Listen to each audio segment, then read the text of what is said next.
Sassy on your superstation Joy 99.7 FM.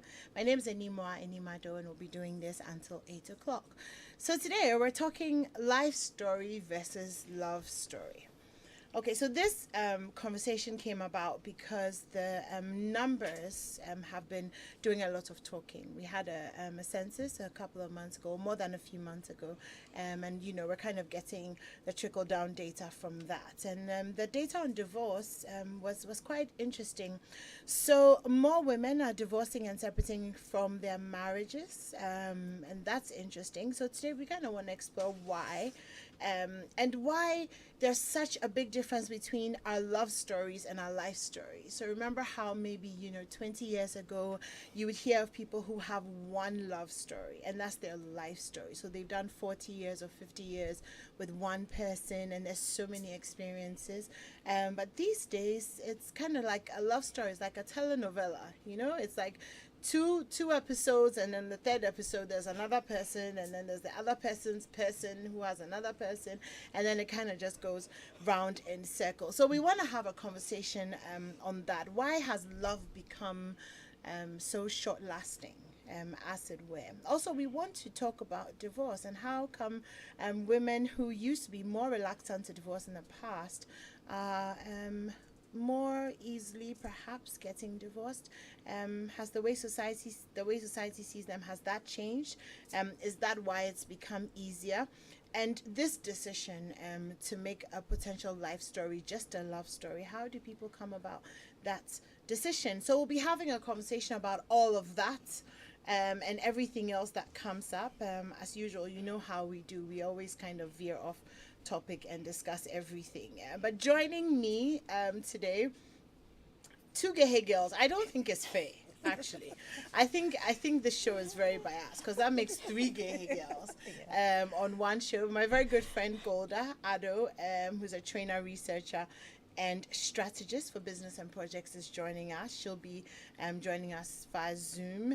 And then there is Caddy Medina, but I'm not going to try and do the full name. Sure. Do you just want to do it for us? Kadiatu Madina Bari. Okay, all right. Well, you heard it first here.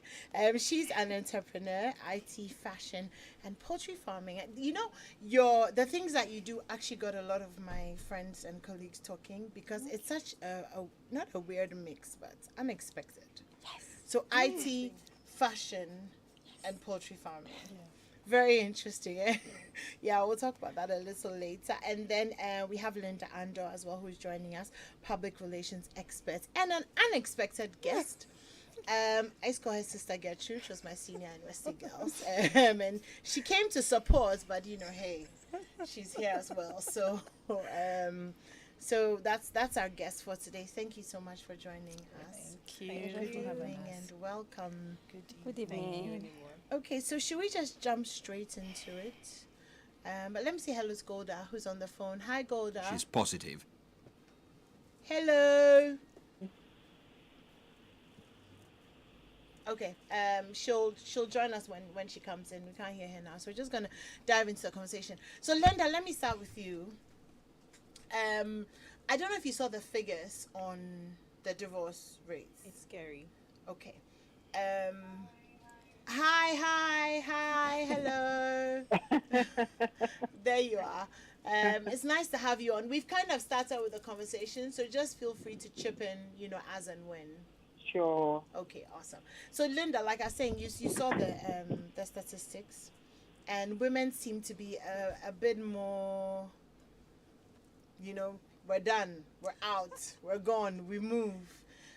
What you think is the main reason why the statistics are showing that women are more willing to not endure as much as perhaps they used to? Well, so good evening to the ladies here and good evening to our listeners. For me, I think the era where our mothers and grandmothers had their perceptions and goals regarding marriage is gone. Mm-hmm. And so the 21st century woman knows what she wants and knows how to get it. And she has expectations. Okay. And those expectations have to be met. Okay, so I go into the marriage with expectations. Of course, the man also comes in with his expectations. Along the line, somehow, I think women compromise a lot. We tend to compromise a lot. And now I feel that maybe people could disagree, but we are more empowered. And so when those expectations are not being met, you ask yourself, is it worth it?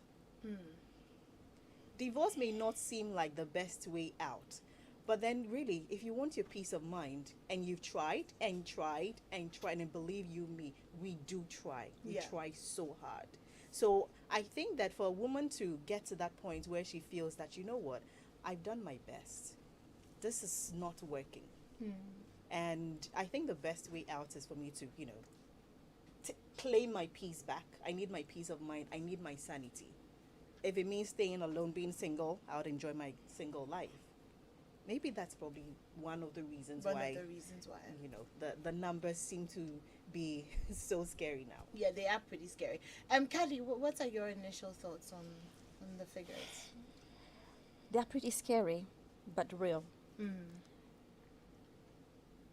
It seems like the norms are changing, and they've changed a lot.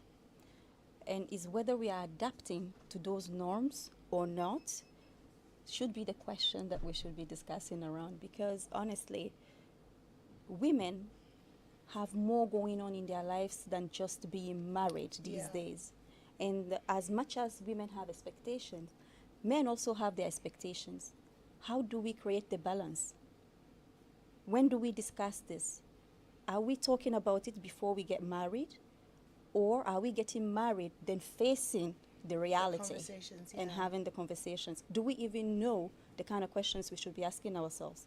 It is true that women have been very empowered.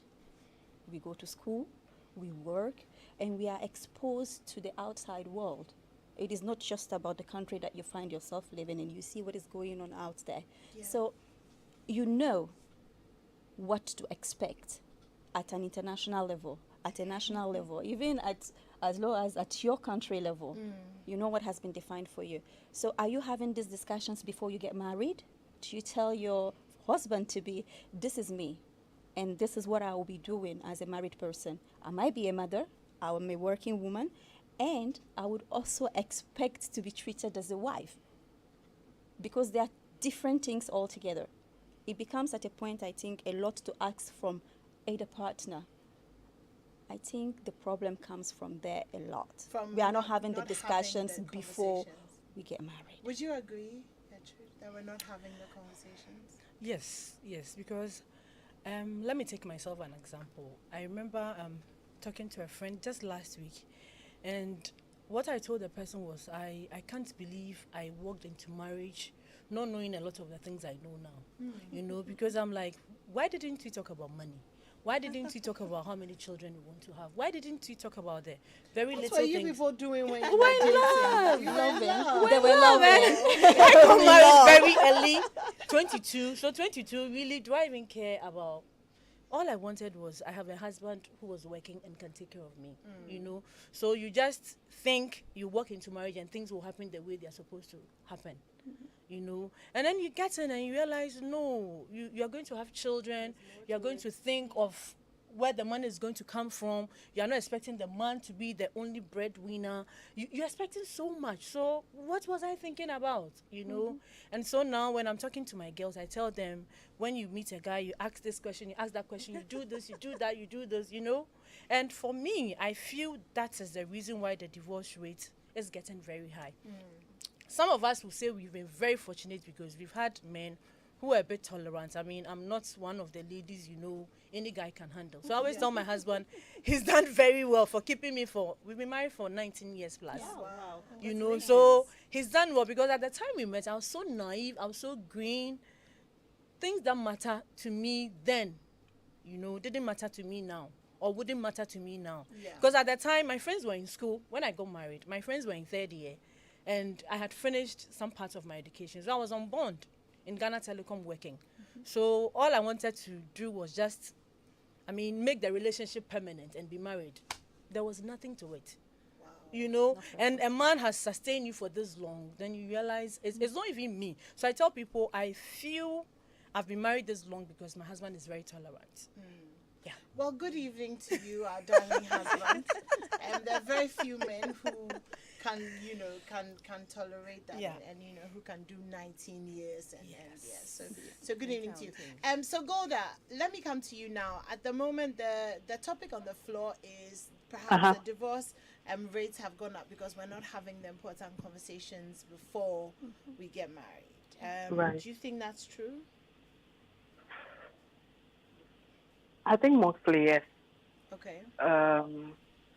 Definitely, women usually are able to be very clear about what we want in every space.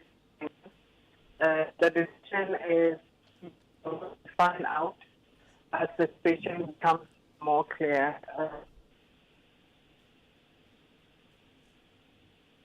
Have we lost Golda? Hello, can you hear me? Yeah, can you speak up a little bit so that we can hear you better? Okay, all right. So based on the situation that a woman finds herself in, a woman is more naturally capable of deciding on the move whether she wants to make a situation work, whether she wants to keep trying or not, right? So sometimes not having enough clarity means that there's much more pressure on that woman. But also, I feel that more and more women are becoming more capable of being able to cover everything that normally two genders would do. And that means we then decide more quickly whether we want to be in a relationship that doesn't yield much and gives us a lot of stress, or whether we want to go that journey on our own terms. Okay. Okay, that's very interesting. So let me just give you the numbers. If you're just tuning in, this is Strong and Sassy, and we're talking life story versus love story. Basically, why our love stories are not lasting for life. So that's basically what we're talking about. So statistics at the moment, the source, the 2021 population and housing census, there are 362,233 divorced women, and 832,000 divorced men in Ghana. So definitely a lot more women. But it's interesting because it suggests that the men who are divorced have gone on to remarry more quickly than the women have, yeah. because that's the 362 women who are divorced were married to 362,000 men. So Yeah. I mean, obviously they've gone on to marry. Separated, also the women are in the lead, 252,079, and then the men is 153,011. So Linda, let me come back to you. Do you think that women are walking away also because we just do not have that capacity to endure the BS that comes with being married in Ghana today? Because we have such double standards, and we have men, and obviously we also have women behaving badly, but this show is not about that, and we'll talk about that, so please don't come for me. But but we have men behaving badly. Infidelity, for example, is something that has become widely accepted. So is it more of women are we just don't want to deal with the BS anymore? That's why. That could be it, but I think the main reason is that now the young woman is empowered. So, gone are the days where marriage was seen as, an achievement, like a trophy you hold because, yes, you're married. But it's Yes, still a trophy. Well, I I don't mean, see in it most that way. people's eyes, it's still a trophy. I personally do not see it that way. No, I don't either. But I mean, so if you're looking at how society, It would take a lot for that perception to change. But I think that now the young woman today is empowered. So she's not a housewife who is not bringing in any income and totally depending on the husband to take care of the home, take care of the children, and take care of her. And so, like I said earlier, we all have expectations. I'm expecting that you meet me halfway. Not necessarily because I'm bringing something, to the table, but we are It's we a are a couple. partnership, It's a yeah. partnership. So why do I have to tolerate so much BS? And sometimes I see certain stories shared on social media and it baffles me. So they'll tell you that if you want to, remain sane, if you want to have your peace of mind, don't go through your husband's phone. Why is that? Why can't we have that kind of honest and open relationship where we share everything? Why can't we have the kind of honesty and openness where if you went through my phone, there would be nothing because I'm not doing anything? Exactly the point I'm making. I mean, But now it looks like it's such a suicidal act for you To to go want to- to, not even with any bad intent, but, you can't even ask your husband to give you his phone to make a call. Why is that? Why do we have to find ourselves in that situation? so I got married for the first time in 2008. Okay. And it seems like a lifetime away because when I was married, picking up my husband's phone and going through it, I mean, it was kind of something we did at the end of the day when both of us were tired. And it's like, I don't really want to tell you the story of how Ajwa has done this and this is. So here's my phone. Yeah, Read just, the chats and then update yourself. And then he would do the same. And it was an easy, phones were not It's fun, an it's altar. exciting. Right now, phones are like altars, so holy altars in the relationship. It's You don't unbelievable. touch it, you don't look at it, it's face down, it has the potential to bring divorce. And then if you find something on the phone, then the whole thing gets turned around to, but why were you exactly. snooping? Yeah. Well, hello, like, how is that? And so for me, I mean, how many years later and getting into the whole dating game and stuff again, I really struggle with this new age privacy thing that I'm like, what is this new age privacy? it's And so why wrong. must we be so It's so private? Anyway, that was just, by the way, that's not even the conversation. But I mean, do you guys want to say something about this privacy? It's How still, did it even come about? it comes down to the fact that we come together as a married couple without accepting the fact that we are a team. Yeah. If you see yourself to be team players, there are certain things that wouldn't matter to you. Again, I'll come back to having the initial conversations. Are we getting married for love? Are we getting married because we have a For purpose? A purpose to fulfill together? Are we getting married because we want to build empires? The more you have at stake, the more you tolerate, and the more you focus on what matters. That's one way to look at it, Checking okay. on the phone to find out that your husband cheated on you because he had a romantic chat with another female friend or even somebody that you don't even know, an acquaintance, wouldn't resolve any issue. No, it just You means know, that you're married and to somebody you can't trust. that How is- do you build an empire with somebody you can't trust? Because I'm Exactly, going to and trust build is it a with vital you, part and then of you're every going to run marriage. away with 50%. Exactly. So why would you marry somebody that you don't trust? Because he wasn't like that. So how does the person change? It happened. Do we watch that? There are so many dynamics when it comes to marriage. I talk this way because I have experienced what it is. And I have watched a man change from the man he used to be to the man he became. Good or bad? I wouldn't say bad and I wouldn't say good. Just There is a different. balance. It's just different. Okay. Again, what do we talk about before we get married? Let's be real. Are we having these discussions? Are we being honest with one another? Because you get to a point in your marriage life and your husband tells you that, listen, this project that we embarked on, I have changed. That's not what I want to achieve anymore. I want something more. Can I ask you a question? Yes, please.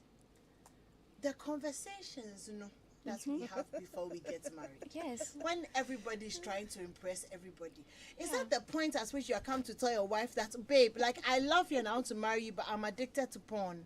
But I don't know the level of honesty that we have those conversations with, as compared to the fact that you live with someone for 3 years and you discover things, There's so many things to because discover now when we you live come- together, exactly, sharing my under the same face. roof. exactly. But then the conversations you are supposed to have is not the addiction about porn. You are supposed to have conversations that help you build a life story.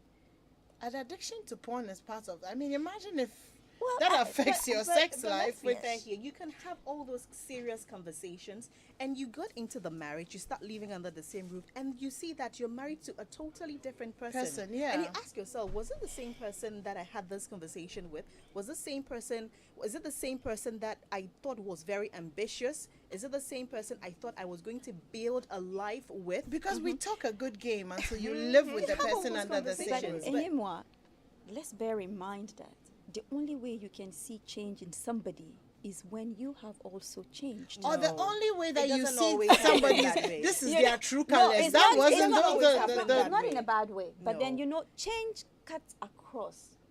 It comes on both sides, both the It woman doesn't and the always man. happen that way. I No, disagree. You see, we are talking about changing with regards to what? Being unfaithful, or being okay, you found out that he was addicted to porn. Is that what we are calling change? No. The person was like that before you married. Exactly, And this that's- time around, let's bear in mind that's that the point when we're you take making. when you take the time to know the person that you are getting married with, there are signs. But when we are in the lovey-dovey state, see the anyone- signs. Always. there are Not signs. always. There are signs. Not But always. sometimes Don't we always close see the an signs. eye. So on let some me of the ask you signs. again, and I'm sorry that this addiction to porn is my example, but imagine if you're marrying a good Christian man who says, I don't want to have sex before we get married. Let's be celibate. And he's taking you to church and you're praying and you're kaboshing and kabasing. Meanwhile, he's addicted to porn. There's no way that you would know. Absolutely no, because you don't sleep at his house, you don't go to his bedroom, you spend all the time in the church and going out to lunches and talking hallelujah, praise the Lord, until now, okay, now we can't have a baby for 2 years because you're so addicted to porn that you cannot have a normal ejaculate. I'm sorry I'm being so graphic, but I mean, that's the reality though of the risk of, and I call getting married a risk. Because the truth is, you just don't know. You just you don't know what don't you're know. signing up to. Then again, I mean, feel How free many? to interrupt us. how So many- how for many men? me, for me, especially when it comes to the phones and everything, it's a bit different. So I am married to a man, or we have the kind of relationship where everything is opened. My phone is like a commercial phone in the And house. that is what it should Everybody be. knows my password, from my husband to every child in my home, or all my children. You know, so he gets a call and he's like, who is it? Okay, answer if you think you want to. And most times I go like, no. And, you know, he has a problem with me because I can't even remember his password. And every time I have to Constantly get him to. asking. Because, trust me, I'm not interested in what is on it. But he doesn't mind. You know, he doesn't But do mind. you It's think very- you are not interested because he doesn't mind? Because when there's a certain level of honesty, there's no need to do it. I- It is I- when there's so much dodginess. You know? Okay, so I think it's the trust and the honesty in the Yeah. relationship Yeah. that Key doesn't is make it, key. you know, because there's nothing to hide. And I mean, Kadiatu knows my husband, and she knows the relationship we have. We are so open on every level. Yeah. We do business together. We do virtually everything together. Together. Yeah. You And know, that is so what it should be. phones, what are you doing? What are you not doing? No. You know, so for me, it's kind of a different world. So first time I got to know about it, I was like, really, is this a problem?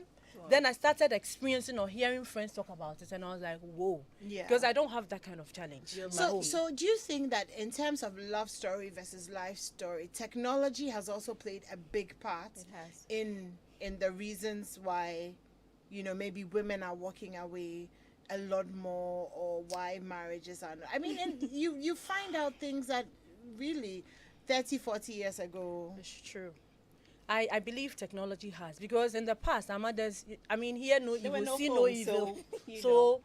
you are just there, you know, you're happily married. I mean, you may hear your husband is cheating, but you never get to even know who, you know, he may be cheating with. And you're just there The because, you know, instances where the men die, Yes. and you know, the children Their come, family start show coming up from and all. yeah, exactly. But now everything is open. So, I mean, in the emails, on social media, all over the place, you know your husband is engaged or engaging this person or that person or is Yeah. with that person. So I believe technology has played a role. Technology. Okay, Golda, I would love if you just chip in, instead of, you know, us coming coming to you? I tried, but I think I was put on mute. Oh, I'm sorry. No worries. What were you gonna say? I just wanted to raise a point that for me, I think because of the way we now have ordinance marriages or registered marriages, we are seeing more numbers. But if you ask me, I think our grandmothers, great grandmothers, and those before them were always bosses. You didn't have to have your marriage signed. It's between families. And when the woman is no more interested in the man or no more impressed with the man or not happy with the man, for me, from the little that I know, I think many of them just left. Or they would go find whoever else they prefer, have their children. And sometimes I'm told they would come back to whoever other man they may have left before for their own reasons. Okay. I believe because these relationships and marriages were not on paper where we could count, Okay. we may not have realized that women have always determined what worked for them and what didn't. It's a woman who would say, I want to marry you. Even in the forced marriages, it's the female who will say, I am not interested or I'm interested. Right? It's the side chick who is another female who will come and say, I want this man. It's always a female who is the determinant, right? The female who will say, I want to stay in this or I want to walk. Or this man makes me feel broody. I just want to have his children, but I don't want to live with him. So for me, I feel that what the numbers we are seeing are just a reflection of what may have always existed. That women will determine what makes them happy, what will make them stay, and what will make them walk. And we need to begin to normalize that fact. And the same women will go and find other men who may, of course, have matured over time, and that will still affect the numbers, right? So that's what I wanted to raise. I see. That's very interesting. That kind of makes me happy almost that maybe the numbers weren't showing it, but that women were still able to walk away many years ago, especially from things like abuse. And all of that. You disagree, I share Linda? a different opinion because Sure. I think that 50, 60, 70 years ago, I think our mothers and grandmothers were not given that option to easily walk away. You could decide to, pack your things out of your husband's house and go back to your family house, and they will bring you back. That was the reality. And your mother would even tell you that, what I have endured with your father. But that's one So generation. you have instances where the woman is there, she's not happy. The children are seeing, if there's any abuse, they're seeing what their father is, putting their mother through. Even sometimes women are there and then, children from out, they bring children from somewhere else and, they're supposed to take care of another person's child or children. I think they did not have that much choice when it came to, decisions regarding whether to stay in the marriage or walk out. Now things are different because, like I said earlier, women now are more empowered. We know what we want. We know how to get it. And so, well, I'm sorry, I won't tolerate this BS. Yeah. I think and my 40 joy and my to happiness 50 years matters to ago is just one generation. I mean, most of us are 40 and above. So we are really talking about people who may even be parents' age or younger. And this was a generation that also had the highest peak of Christianity, or religion, other religions. But I'm talking about before things got into this state where religion will dictate and tell you this is how a woman is supposed to behave, and society will tell you this is the box that a woman is supposed to fit in. Okay. Thank you for raising the religion perspective because we can't talk about, a love story, life story, marriage, divorce without going to religion. So it makes me kind of wonder that is this the number, if we're just taking the number in terms of, okay, this is the number as opposed to this is the recorded number, is this number a reflection of the declining influence or is it suggesting a declining influence from our religious bodies, like maybe from the church, or what do you think, Gertrude, when we talk about? Okay, so from where I sit, it will be very difficult to talk about religion because I married a Muslim, Okay. and what I experienced compared to what I saw some of my colleagues Christians experience, they were totally different. Okay. So it was difficult to ask whether this was a religion. I mean, this was a challenge that was born out of religion, because Muslims can marry about 4 women. Yeah. And your husband, you don't know of anybody, maybe a side. I may not know. Maybe they were there, but I didn't know of anything like that. And there was nothing like I want to marry another person, until he converted some few years ago. Okay. So I Converted feel to a Christian. He's a Okay. Christian now. Oh, okay. So you rather think he's even a better man now. He was good, but now, so when I talk about being better, things that would get him angry in the past doesn't get him angry now. So you go like, okay, so the Bible says. So in the past, when we have arguments, the kind of things we would, tell each other, now you don't say it because the Bible says, So for me, I feel when he converted, he's become a better person. Okay. Very Okay. more tolerant than he Okay. was. Okay. But everything he does wasn't done based on religion. And he even gave me a perception about Muslim men. I feel Muslim men are more caring than the Christian men I know. Extremely caring. He would care about you from heaven to earth. He takes care of everything, make sure the home is okay, make sure the home is clean, like extremely helpful. Even go Extremely to the market helpful. for you. Wow. Yes. Wow, that's you amazing. know yes. And I learned from my fellow ladies who are married to Muslim men that is how they are taught to marry, stay in marriage. Yeah, I feel like Christian men are taught to marry very differently. I feel like that's another conversation, because it is that wives submit to your husband. Like that's the Exactly. only That's scripture like that is used to the- raise the Christian famous men quote, exactly. when it comes to. So that one is another show, because if we start. Yeah. I don't think that we would. So- But I get what you're saying. But also, and let me come to you, Kadi, on that. But actually, in terms of divorce, because the Bible does say that God hates divorce because it soils your garments with violence. But a lot more Christians are willing to walk away. A lot more Christian women are willing to walk away and live with the stigma in the church of you're divorced. Is that because, do you feel that that's because maybe the church is losing some sort of influence, or it's just that it's like well, he who is without sin should cast the first stone? I wouldn't say the church is losing influence. Personally, I'm not a Christian, Yeah. but I would say that women are seeking for their mental health these days, their peace of mind. Yeah. So we've gone beyond what religion is telling us with regards to divorce. Okay, some of us. Okay, some of us. Yeah. Personally, when it came to considering divorce, I was more concerned about my kids than what religion had to say. I was more concerned about my ability to go through it and remain the same person, yeah. or a better version of Yeah. myself Yeah. than what religion had to say. Honestly, I didn't even think, am I going to go to hell or heaven? No.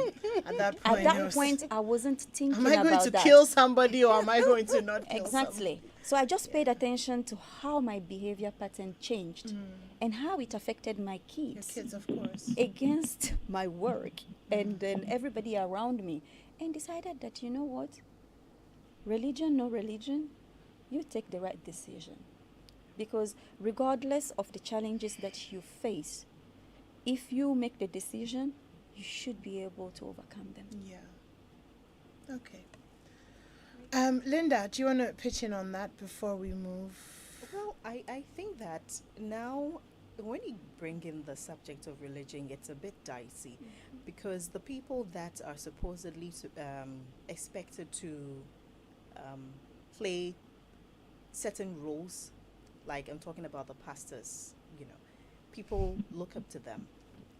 They themselves are getting divorced. you know. Yeah. So if you're looking up to your pastor as your role model, you know, as far as religion is concerned, you know, in terms of marriage, you look at your pastor and he's divorced and remarried, and then you ask yourself, so what am I doing? He knows, he Yes. in code knows the Bible more than More I than do. you do. So if he has taken this decision, then I'm definitely not doing anything against the, you know, the word of God. So I think maybe somehow that has made it a bit easier for Christians to, you know, be taking that step of, you know, deciding that, well, this marriage is not working for me, so let me That's very interesting. That's a very interesting perspective. Goda, I could hear you laughing. Do you want to tell us why you're laughing? It's just the question you asked whether religion influences or affects divorce. And I kept on saying to myself, it's at the heart of it. And so maybe that's why I was giggling when Linda made her statement. But I think she said what I wanted to say, really. The other time, a colleague on social media posted a question, and he's a young pastor. And he posted a question and asked, "Dear ladies, why do you all avoid marrying men of God?" And the answers were quite stunning. I mean, obviously, people are aware of everything that's happening in the church, but nobody wants to talk about it. Yeah. Okay, again, it's different experiences, isn't it? Yeah, because I'm listening to what Linda said and then what, Gertrude said, and it seems like, I don't know. Anyway, let me take some of your messages. Thank you to everybody who's been texting in. Joshua from SpinTech says, good evening. Nowadays, ladies of today are too demanding, and that's the reason why we have a lot of divorce. I see, Joshua. Demanding of what? That's the thing, though. Are they demanding the things that are supposed to be given to them, which we've been quiet about? Or, I think, can you be a bit clearer for me? Makasbi says, I don't agree with the statement you have changed from who you were to something you are not. The person has always been that. They only hide the true facts about themselves. It's unfortunate that we cannot break the mind of a person to know what really is there. People only wait the right opportunities to strike. It's true. If only we could read minds, that would be so amazing. Okay, let me take a couple more. Nana Kwesi says, a lot has contributed to high divorce rates, which is not all that bad. Love, I think, is overrated most times. Love is supposed to open your eyes to life's realities, not to blind you. Most people are marrying party partners and not life partners. Oh, interesting. In most cases, if a woman is crazy and loving a man now, it's mostly because she's being sponsored. And if a man is crazy and loving a woman, it's because she has big breasts and the rest. Really? These things become the base of a relationship, and the reality is ignored. It ends in marriage only for reality to set in, and that's when the realization of what was enjoyed becomes not enough. Also, it's been realized you're better divorced and alive than protect a marriage that kills you. Okay, Nana Kwesi, but that's quite interesting. We've also become very superficial when we're getting married. So, I don't know. Ike says, ladies, people evolve, so discussing before marriage is not the ultimate. Expectations change, and people change. So the ultimate is love. Okay. Someone is still typing. Okay, yeah, you really enjoyed this program. We're waiting for you to finish typing. So we have about 6 minutes more because there's football, and so the football team is going to take our last 10 minutes. But I just want to quickly run through this question with you guys. How do you know, and can you even know when you meet someone that this is going to be a life story and not just, a love? You know? Well, my personal experience, I would say yes. Oh, really? Yeah. Oh, wow. Okay, how come? What was it about? So for me, I think it has to be a life story and not a love story, because love stories don't always end well. It could be a fairy tale. People think they can live the life of Cinderella. Yeah. That is not reality. So you can love somebody, but there are a lot of things you need to take into consideration if you want to have a life with that person. Yeah. So when I tell people that I don't believe in love at first sight, they're like, really? I'm like, yes. What am I falling in love with? I don't know. Your you, looks? so yeah. So when those looks are no longer there, what do I fall in love with? Yeah. What attracts me to you? So there's a lot more that comes to play when you're taking that decision. So when you meet that person who is real, and both of you have to be very, like I said, you need to be honest with yourselves. You need to be very open. So when you have the discussions, you are aligned. You both know that you want to work towards a certain goal. So you know, unless both of you are pretending, but if there's that honesty and openness, once that those discussions, you have those discussions, you know that, okay, this is a person I can build a life with. Right, okay. All right, And I think that if you choose a life story, the love comes. the love comes with it. So that's like a bonus. Okay. All right, Kadi, what about you? What do you think? A life story all the way. And it is a decision that you make at the very beginning. I know they say that people change, so having these discussions is not that relevant, but trust me, it sets the pace. It means that we are open to discuss, we are open to be honest with one another, we are open to build, set goals, we are open to share values and have certain discipline to go through our life story. Okay. That is the only way that you can face the various challenges that will come up, along the line. Yeah. What advice do you have for us? 19 years and counting. Ooh, for me, I feel we should be more tolerant. I think that's one very big lesson I've learned in my marriage. Be very tolerant, because if you are not, a lot of things will get you very angry. Yeah. So you should know who you are with. And what I tell myself is, what do I really want from this relationship? Do I want this man to be there for me forever? So if I have to get angry at this particular situation that has happened, what will it do to the relationship? I believe a lot of us ladies are not tolerant of late, because we feel you have the money, you have the job, you have everything. You can walk away. I may be wrong, but that is what I feel. I feel if you are more tolerant of each other, you can live longer, and you can achieve a lot together. Achieve a lot. Yes. Okay. Golda, so just before we go, do you want to finish for us? How do we create those amazing life stories that some of us have only heard about? I agree with Gertrude. I think that tolerance helps a lot. I think it's something that will also determine Golda, how can you much lower of your a life- radio a little bit? We're getting some feedback. Okay. So I was saying that I agree with Gertrude. Is it better? Is the feedback better? A little bit. I don't know whether it's my microphone or not. Okay, so maybe it's your mic. But go ahead. Okay. So I agree with Gertrude that it needs a lot of tolerance. But as to whether you would know if your relationship or your marriage is a life story, I'm not sure. I have a little joke that I have with, some of my family members. Every year when they celebrate their marriage anniversary, I'm always there screaming, "Surprise! You did it!" Because my joke is that you celebrate your marriage anniversary because you can't believe you've survived another year together. And sometimes it's such a lot of work, you truly can't believe it. Wow. But you can tell. There are times you can tell when there's somebody who you have better chances of creating a life with. You can tell. But as soon as you succeed, I'm yet to reach there and have that opportunity. And I know, right? I totally get that. Anyway, thank you so much for joining us tonight, Golda, Linda, Kadi, and Gertrude.